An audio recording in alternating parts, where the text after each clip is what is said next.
Hello, assalamu alaikum, ji ayanu, pakhair agale, ni hao, chunashumme, washmale, ohai gazaimus, guten morgen, hola, boyor, privyet, kaifahal, haleshama chutore, ahlan wasalan, marhaba, buna, mucho gracias, swabi up, and a very amazing good morning to everybody who's tuned into PTV World and are watching World this morning alongside Shahzad Khan. Ladies and gentlemen, from from myself to everybody out there in other 46 countries, ladies and gentlemen, it's a hello, it's an assalamu alaikum, and it's a good morning, ladies and gentlemen.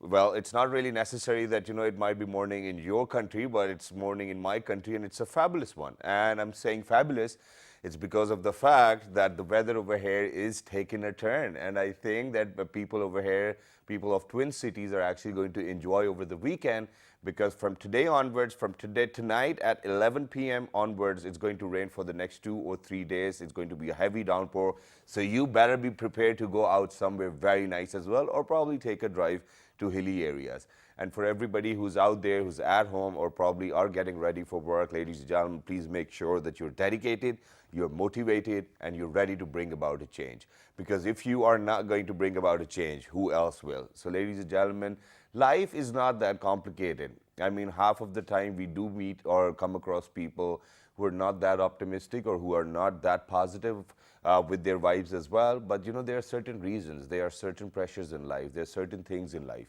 But I think what works for me works for everybody else too as well, and that is to have firm faith and belief in Allah Almighty, or whoever you believe in.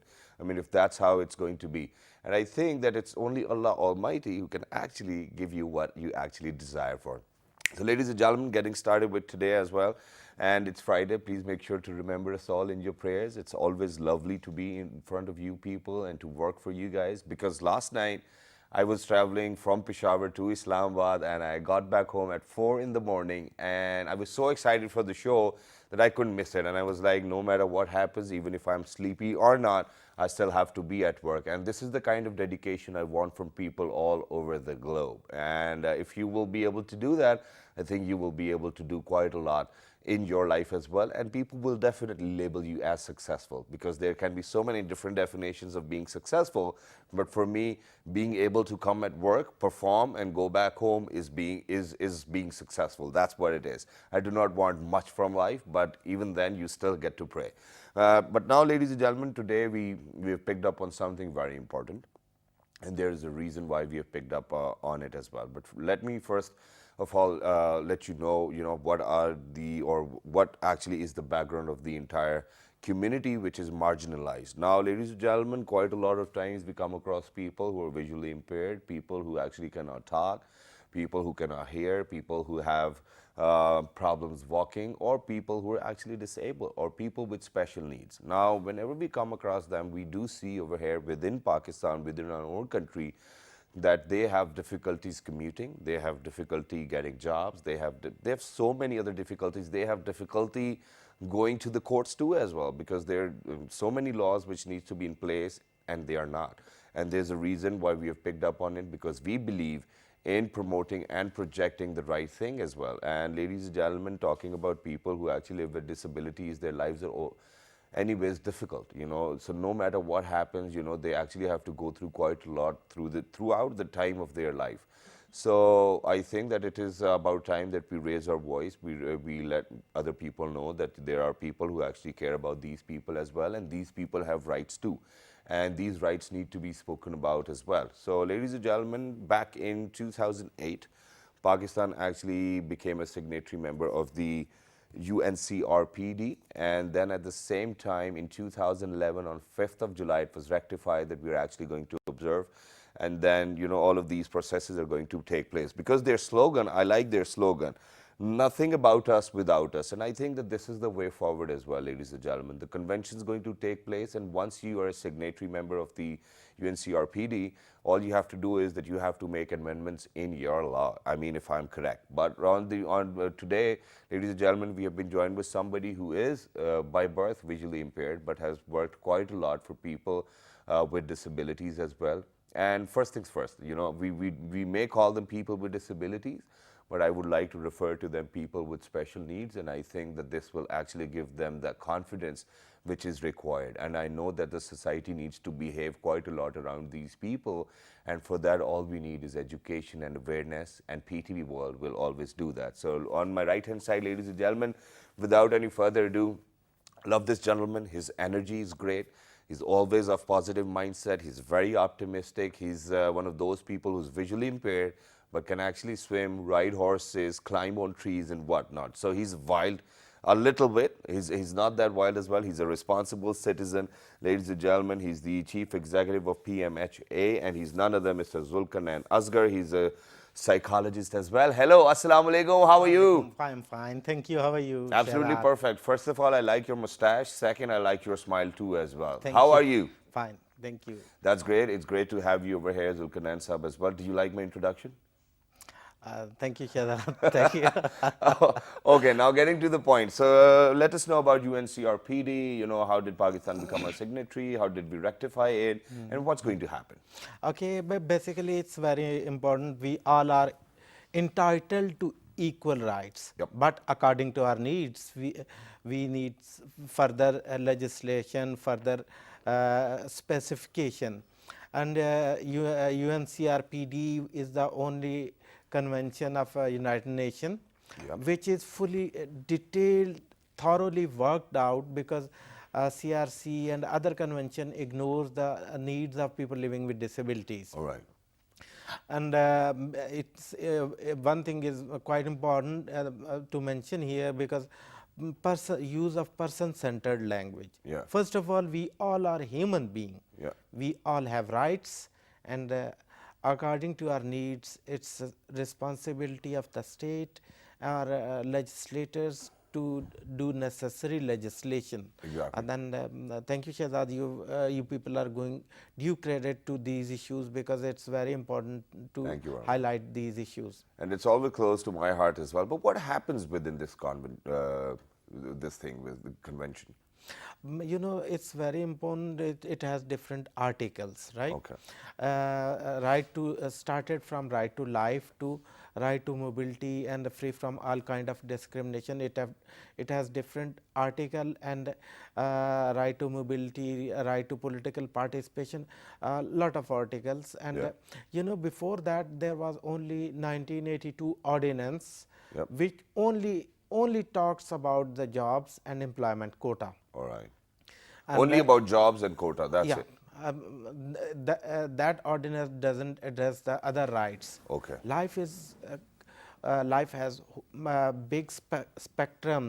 Life is you know, full of different things, and people are, every individual is entitled to 30 basic rights. Yep. And it's important to highlight or do necessary legislation to safeguard all the rights of individuals. So that's why it's important after the because when Pakistan has signed, government of Pakistan has signed this Yep. convention, after Pakistan was signatory, but it was not obligation of the legislators or government or parliament to pass necessary laws. But after 2011?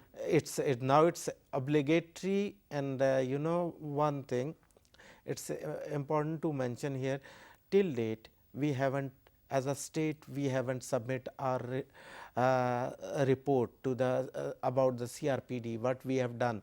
But one thing is quite... Since 2011? Yeah.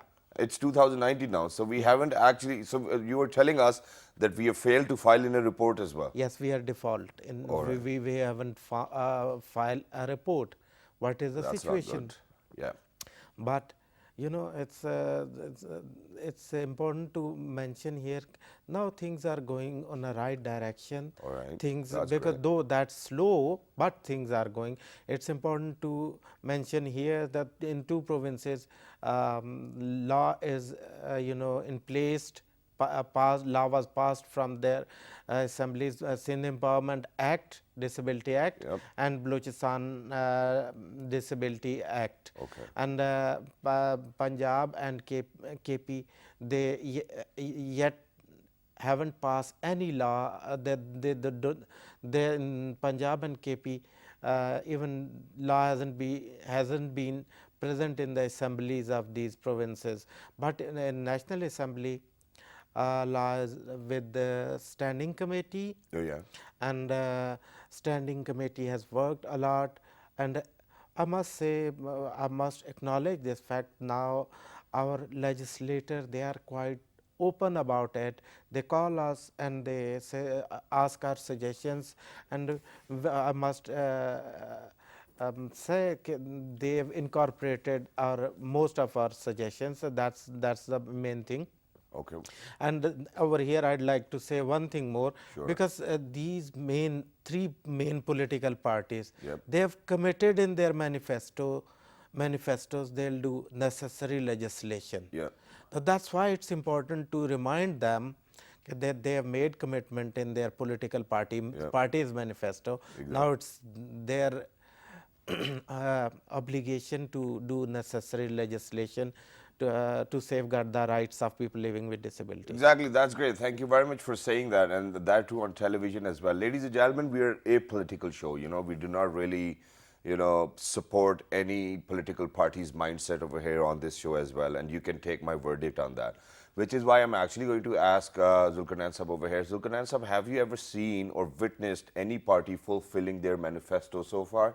No. So do you think that we should actually be keeping our hopes high? But I think that with the Premier Imran Khan in the office and with PTI taking over, I think that things will definitely change. But other than that, what I need to know is what kind of laws are actually being violated if we talk about people with special needs. I mean, which laws do you think need to be in place, and which laws do you think are actually violated by other people? Basically, if we look at into these laws, there are no laws as such which are safeguarding the rights of people living with disabilities. For example, And can you give us a few examples? for instance, they are saying okay, we'll make things, everyone is entitled to have special CNIC. Okay. If Nadras offices are not accessible, transportation is not accessible, or before acquiring a special CNIC, special computerized Nadra identity card, Yeah. for that one has to go to the district hospital, Exactly. acquiring disability certificate. Okay. Yeah, that's a challenge too. Yeah, well, that's very lengthy and cumbersome process. Yeah. Because first you have to fill out the form, then get attested those form from the grade 17 officer, then submit those form, then go to the doctor of that particular district hospital. Can I stop you over here for a second? And ladies and gentlemen, I think that the irony over here is that imagine that people, for example, Zulqarnain Sahab over here is visually impaired. Now imagine that God forbid, he was all by himself. How do you think he would have filled out a form? So I think that the processes actually need to be in a way where they can actually utilize them. You know how difficult it would be for somebody who cannot see to fill up a form? It's really difficult. If they made it computerized, that would be much easier. Exactly. And they utilize those things. And I would like to say over here, if one person living without disability, who is not disabled by the society, they don't need to prove themselves that they are not disabled. Why people need these disability certificate? But I think Zulqarnain Sahab, that disability certificates need to be there. And I'm sorry that I'm differing over here with your opinion, and it's because of the fact that we Pakistani, I mean, for example, I've seen people that we actually misuse these certificates too as well. So we really do not want anybody else taking advantage over somebody else's disability. I mean, for example, we can see over here in Islamabad, Karachi, Lahore, there are spots for people where people who are actually disabled or with special needs can have different parking slots as well. But have you ever seen somebody being so upright in their character that not to park onto that spot? People just do it. I mean, people are not even worried about it. How do you think that compliance will come in alongside all of these laws? There is issues of implementation. Yes. Initially, in Islamabad and in Karachi, there are parking slot for people living with disabilities, and usually shopkeeper, they have parked their vehicle over there, and they have parked their vehicle on the ramps. Exactly.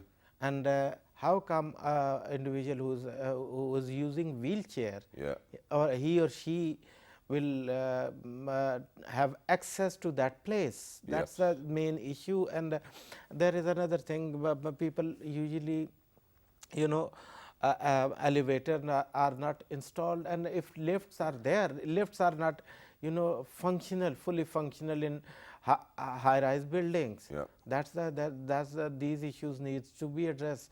There are no ramps in buildings as well. Yeah. You know, for people, I mean, it's just difficult. I mean, I think that I got lucky that I was actually working for PTV as well. The infrastructure is very supportive of the people who are actually living with special needs, ladies and gentlemen. We've got the ramps, we've got the lifts. And, you know, I think that we over here at PTV have got a special quota for people who are living with special needs as well, or people who are disabled. Because I see a lot of my colleagues have a few issues as well. They're working and then they are happy too as well. But coming back to the laws which are being violated for people living with special needs. Go ahead. Okay. Especially if we talk about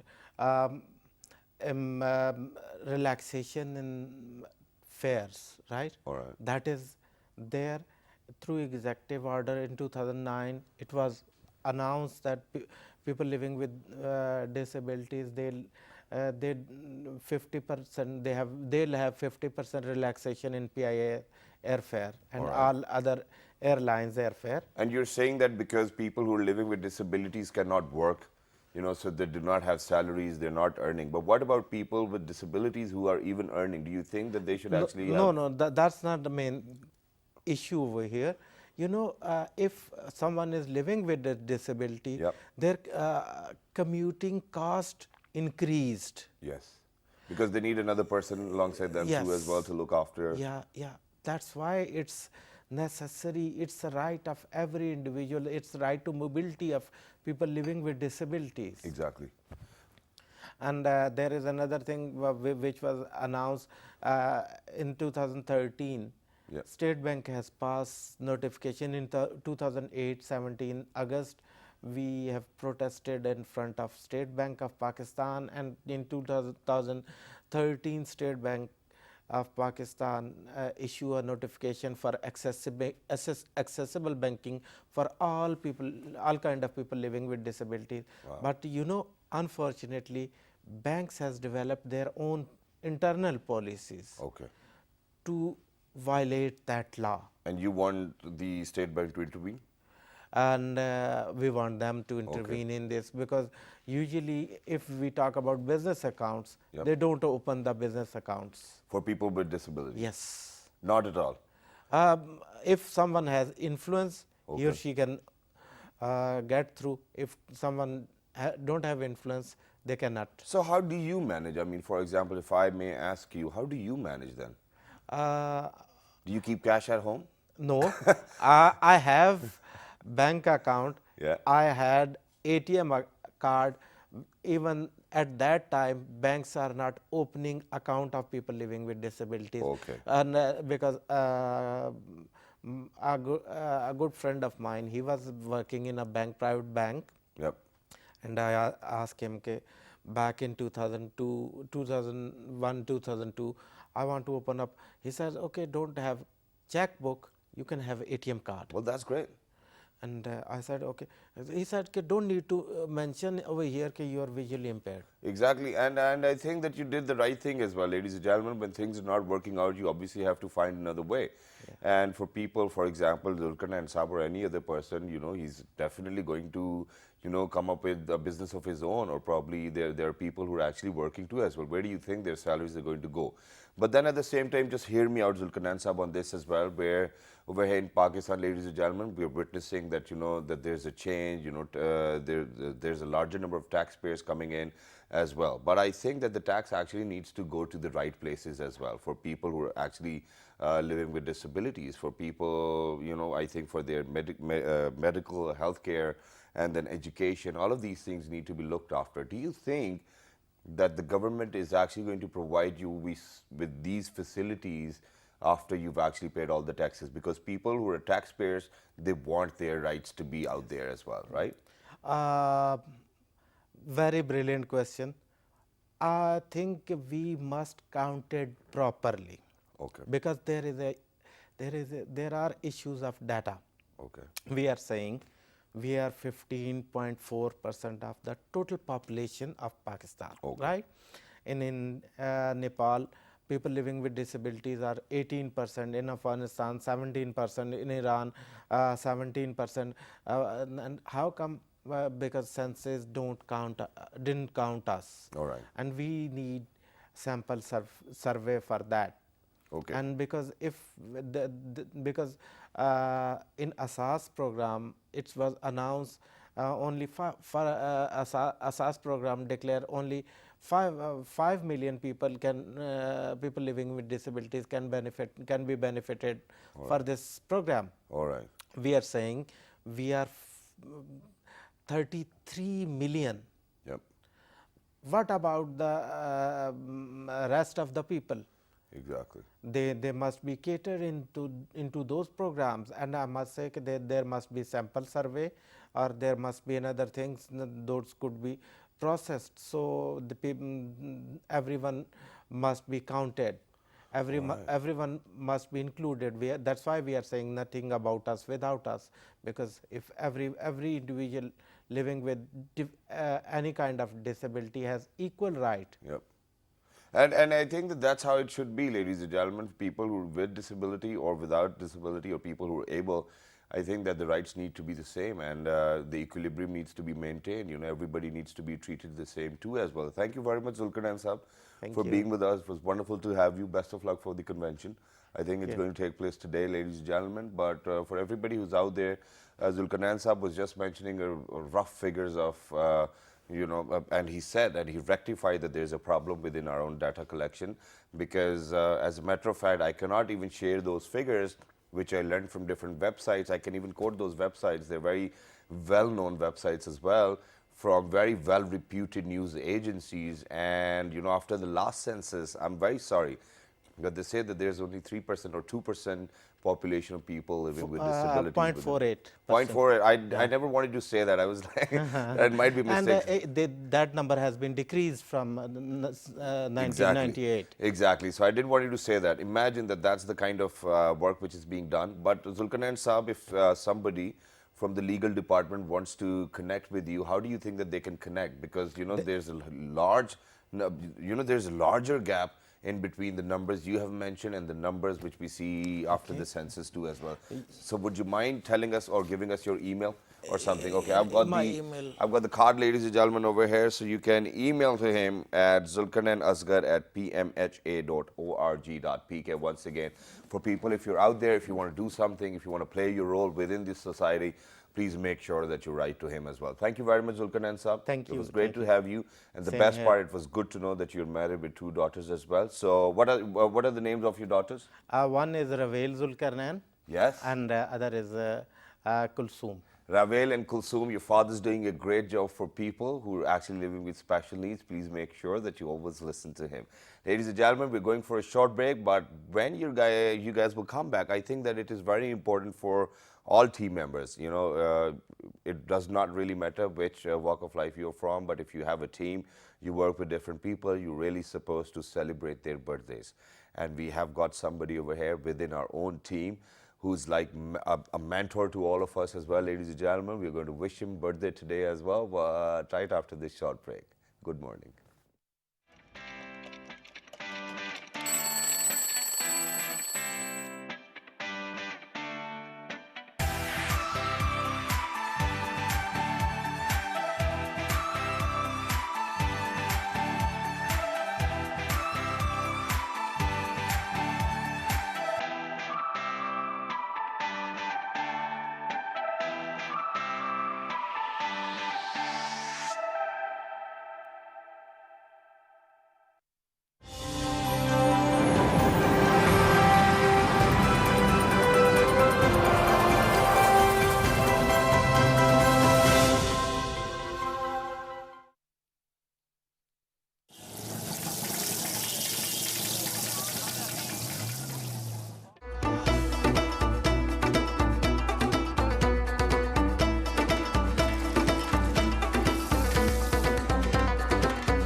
All right, ladies and gentlemen, welcome back. For everybody who just got tuned into PTV World, you watching World this morning alongside Shahzad Khan. Ladies and gentlemen, earlier we were in conversation with Mr. Zulqarnain, who was actually speaking quite a lot and very right about the rights which are being violated and for people with special needs or people who are living with disabilities. And I think that everybody as a community needs to come together to raise the voice about their concerns too as well. But other than that, ladies and gentlemen, before going towards the break, I said that whenever you're working in a team, you always have to look after your team members, especially when you have a mentor.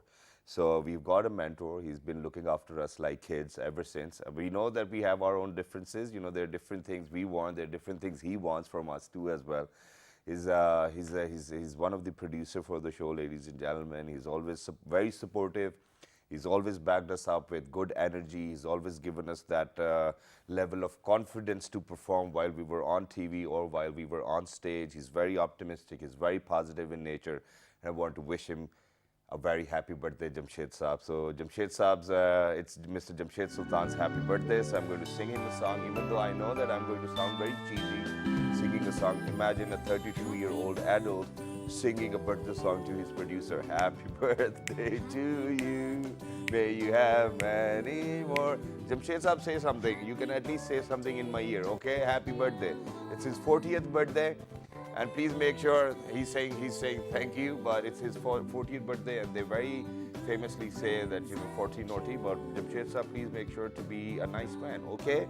Look after your kids, you're a father, and yeah, do not sway your way somewhere else as well. So happy birthday, and for all those people who are actually celebrating their birthdays today, happy birthday, everybody, and may you prosper in life. But now, ladies and gentlemen, coming down to the most exciting part of the show. We've always tried to get people on the show who've actually done something for other people, who have always had the type of heart which actually longs for people to be okay, which actually longs for people to be fine, which actually longs for the people to be in the perfect shape as well. And especially, ladies and gentlemen, for people who've actually grown up in remote areas, they have actually gone out of the country to study, to prosper, to make a career. And they have always realized that there will be a time in their life when they actually want to give back to the society as well. And we are sharing one of those success stories as well with you guys. And so what she did, she's an amazing doctor.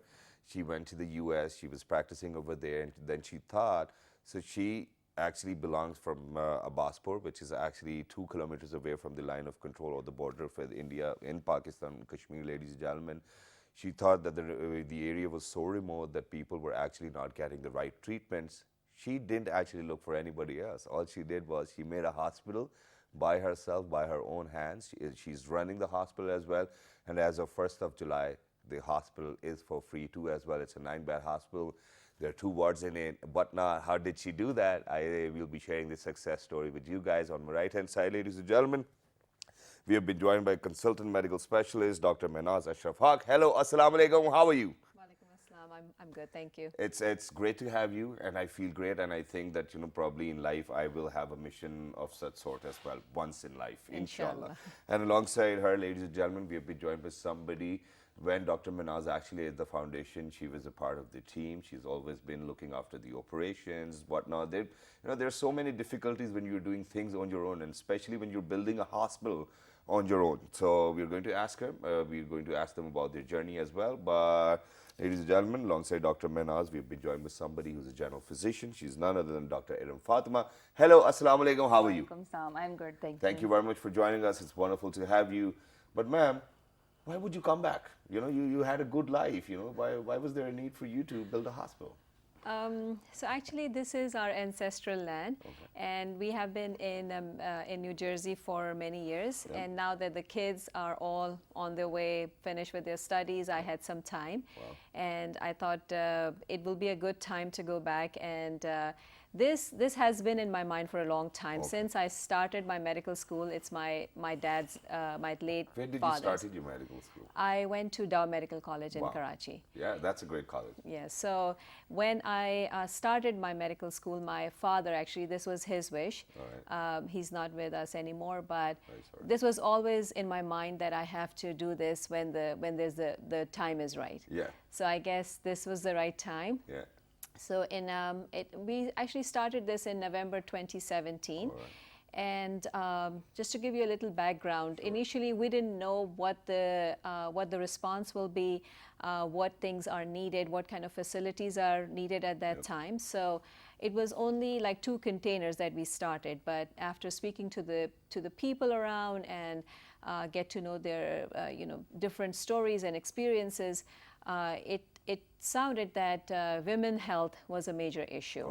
So as per their requirement, then we started like labor and delivery, operation theater, so all of those things started as the need was, as we realized what the need was, we kept on adding the different facilities. That's great as well. So, having an idea of doing something this big is a different thing. But then getting onto the ground realities are always different. There's so many challenges you have to go through that we want actually you to share with all our viewers, that what were the challenges you were facing at that particular point of time when you actually initiated the entire process. So I think Iram can elaborate more because she was the main person coordinating all of those things from here. But obviously the connectivity, the roads and all of those things, that was major issues. But maybe Iram can highlight. So how did you, issues. first of all, how did you become a part of the team in the first place? So I was working for MTBC as a medical coordinator, and MTBC is Dr. Huck's husband. He owns that company. So I was working there.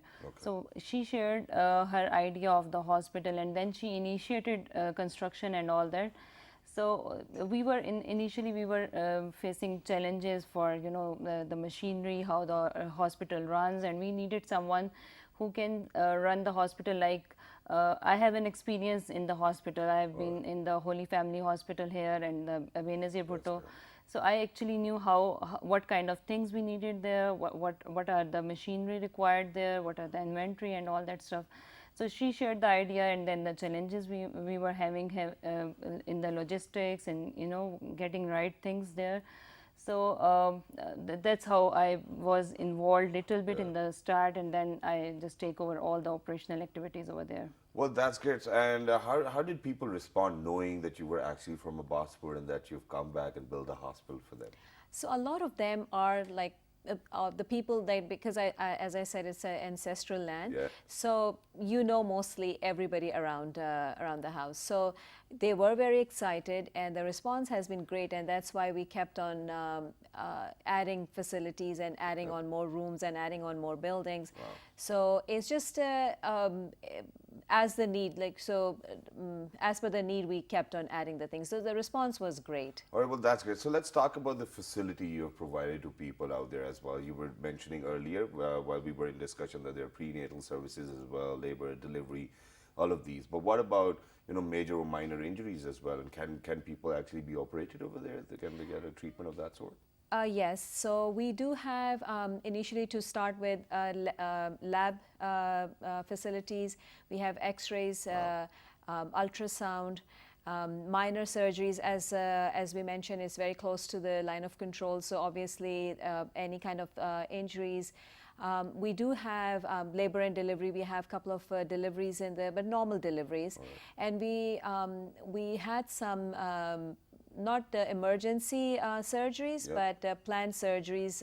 We did had surgeries there and too. That's great as well, because I've seen people coming from remote areas to get themselves treated to Islamabad, Lahore, or probably Karachi and other places as well.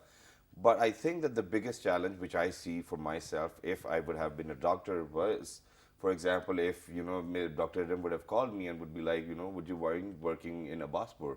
I think that would be a challenge for any other doctor to accept. So how did you come across that? So for everything, like not only the doctors, for the paramedic staff, we have those challenges in the beginning.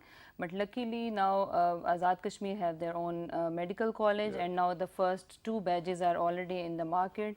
So we received new doctors there, And then there are certain people like us who are willing to, you know, just go there, serve for a few months, and so we are now getting more and more expert people there. And I think that then it would be a nice place to work. Yeah, yeah. It is. Yeah. And then we It's took very nice. because we were like a technology, we have the technology background as well from the MTBC. So we initiated, you know, stuff like the telemedicine and all that's over there to facilitate people with the consultants, with all the people who cannot go there but can give the consultations remotely over with the internet and all that stuff. Yeah.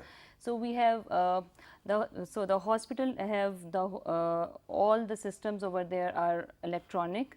The record registration, the medical charting, everything is electronic. And then we added on the telemedicine, telehealth system there. Many of our friends from all over the Pakistan, even from the UK, from US, they join us through telemedicine. They give their consultations. And we manage cases in a way that whatever can be done there through paramedics or through the junior doctors is done there, and then we refer the cases to the specialist in the CMH Ravla court or other areas. That's great, and thank you very much for mentioning MTBC, because now I remember Haq Saab as well. He's been on the show too, and yeah, that's great, and it's a great job you guys are doing, I must say once again as well. So what was his role while you were on to making a hospital at a place which was very remote? I think because MTBC has been established here for a long time, the support that was like the, you know, as Iram mentioned, with their IT expertise and starting up all this telemedicine, and so that was the biggest biggest help. And he did that for you too Yes, as well. yes. All right. And wasn't he sort of that, you know, you have to travel so many times to Pakistan, you know, it would have been nicer, you know, if you could have been together over here in New Jersey or things like that. You know, but because, you know, husbands and wives, they have this kind of relationship. No, I think because he did the same thing when he started MTBC. Yeah. So he does travel, and the background is the same, that you are here to support Pakistan, to head the local people and local community. So I think that he was already doing it. I think I got the idea or the support or the motivation from him. So And I like his accent as well. You know, he's very calm, and when he speaks, he's got a very different accent. It's not very American as well, and it's not British at all. But I like him a lot. But ladies and gentlemen, at this point of time, while we're actually talking about how people are helping other people, because they belong to that area, and they thought that, you know, if it was difficult for us, it is going to be difficult for people or generations to come. So they came up with this idea, building a hospital, whatnot. We've got a picture to share. So the moment you're going to look at the picture, you're actually going to let me know how do you feel about that picture, okay? So picture, ladies and gentlemen, picture of the day. Go ahead.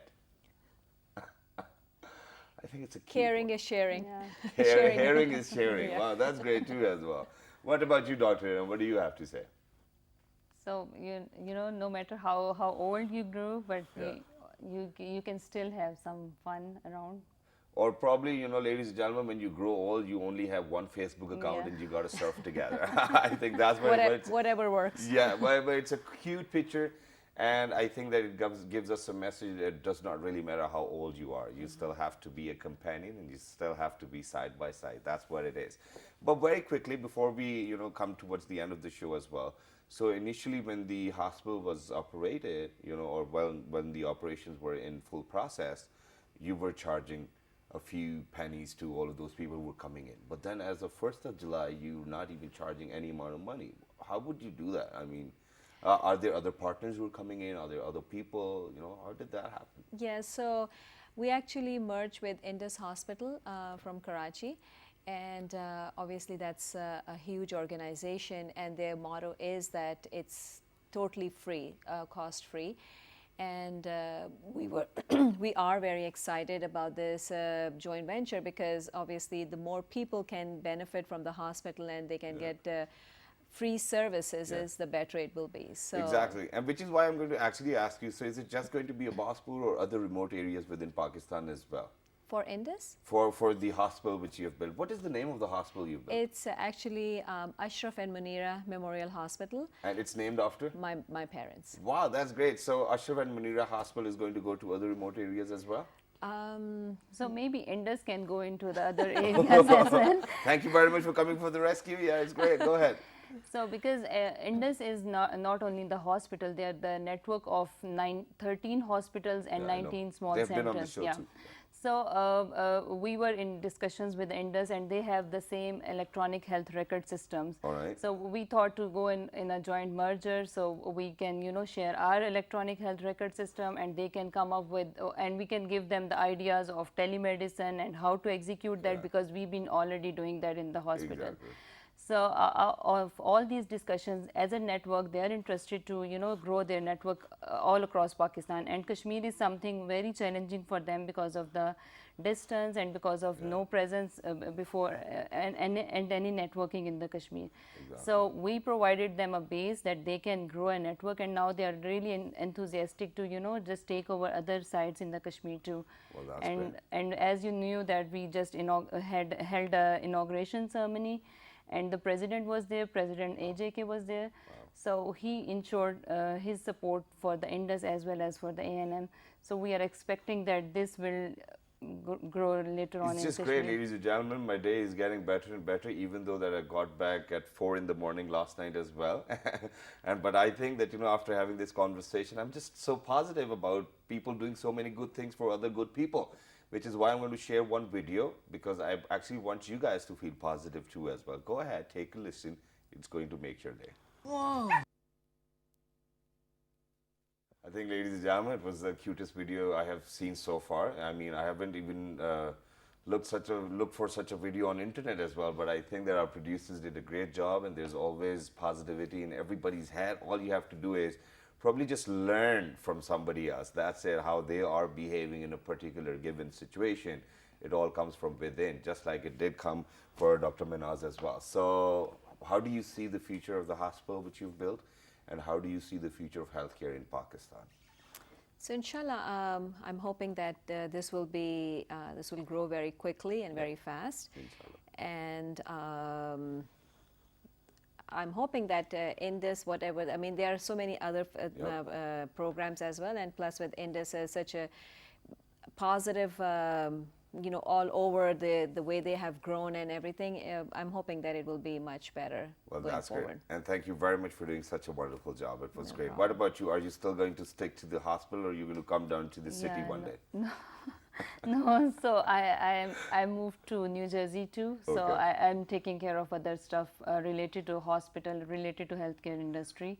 Yeah. So that's mainly of the software stuff. Yeah. So yeah. Well, that's great. And ladies and gentlemen, very quickly before we wrap up, I'm actually just going to ask for one single permission.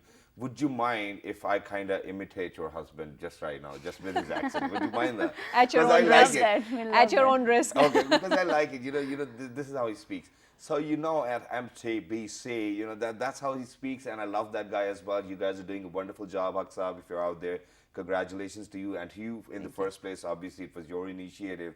Thank you very much, Dr. Iram, for being there, because people who are actually living overseas, they really need people who are reliable, just like you, so that they can put in all of that hard work, which is actually being directed to them with all of that passion. Thank you very much once again for Thank being you. with Thank us. you for And inviting please us. Thank you for continue on inviting this us. amazing journey. You know, there are so many other remote areas in Pakistan as well, and if you can do that, that will be great. So, ladies and gentlemen, humanity. Yes, I think that, you know, I still believe in humanity over here as well. And for people who are out there, ladies and gentlemen, every single individual has the capacity to do it. All you need to do is just think and decide what you want to do. And once you've decided, just please do not get your focus anywhere else. Just be so focused that Allah is actually where, you know, Allah will actually give it to you, or just ask from Allah. That's how things work over here. So for everybody who wants to write to us, please write to us on our Facebook fan page, which is with the name of World This Morning. On Twitter, it's World This Morning without a G. On Daily Motion in YouTube, it's World This Morning. The fabulous repeat is going to be 11 p.m. tonight. Till the next time, look after yourselves. Rain's coming your way. Please make sure to keep umbrellas in your car or wherever you are going. Look after yourselves. Bye.